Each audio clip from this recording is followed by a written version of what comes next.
Bass bites for the left thumb. Welcome to another episode of Bass Bites, where my intention is to give you a digestible bit that you can put to use right away in your playing, and to keep this lesson under 10 minutes. So let's get to it.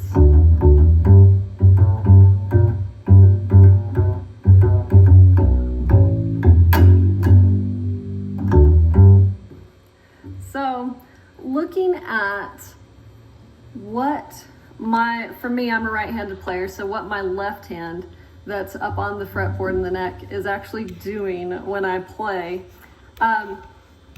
Whenever I'm teaching folks, like mostly how to use their pinky and this efficient left hand position where you have half steps between your index and middle and your pinky, and this ring finger that gets used as you go up the neck, and your imaginary frets would get closer together.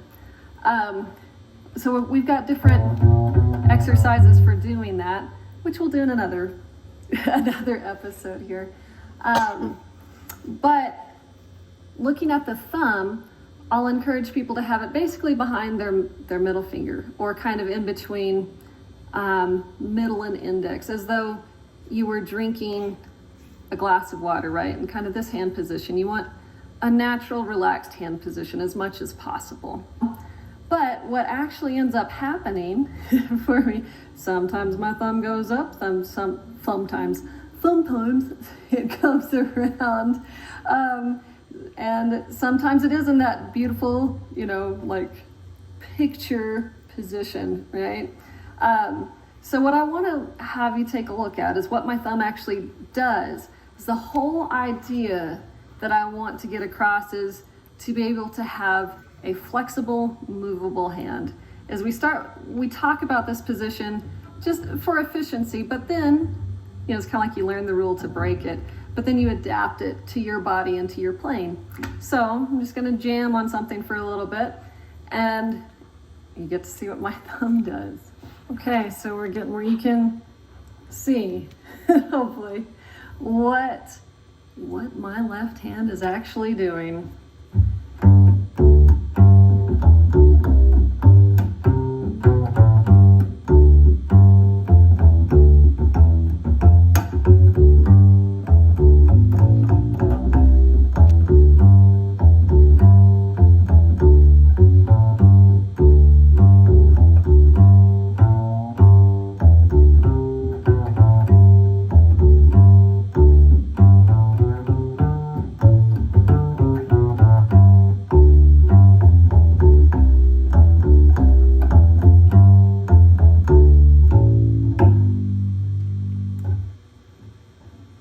Or on a scale pattern.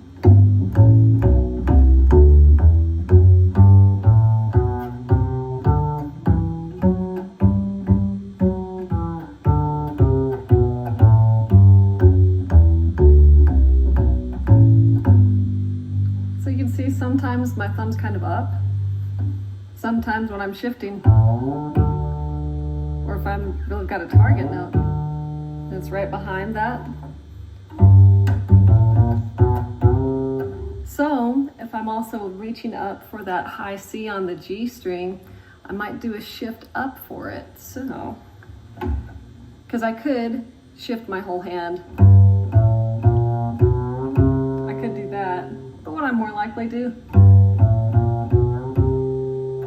is I just rotate my wrist, especially if something's going fast.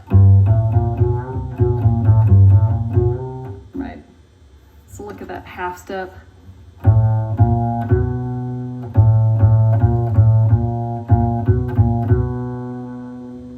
So what would be second, third, and fourth frets? A, B flat, B on the G string. This third finger I don't use until up here if I've got a D to an E. So D, E flat, E.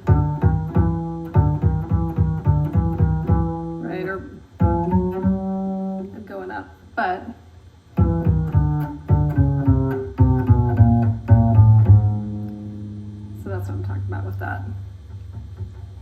can see when I'm doing that, my thumb actually is staying pretty well behind those fingers.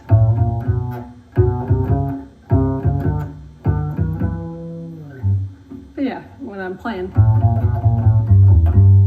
if I'm playing that line, sure, my finger's back there. There, it's staying a little bit more in that position. And it's to train my hand to be a little more open instead of being just completely collapsed, or to feel like I'm having to wrestle with the neck of this instrument. And given at first, when you're building up some hand strength, it may feel like that.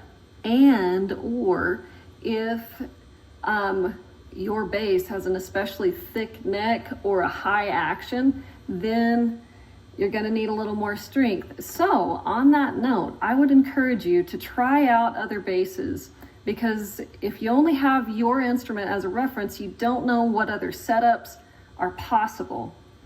So if you're lucky and can go to a music store that has some basses for sale, check them out. When you go to jams or festivals and have friends or classes or workshops where you can hopefully check out someone else's bass, then I think that's a great thing to be able to do, just to feel what other instruments are like under your hands. That is your Bass Bite for today.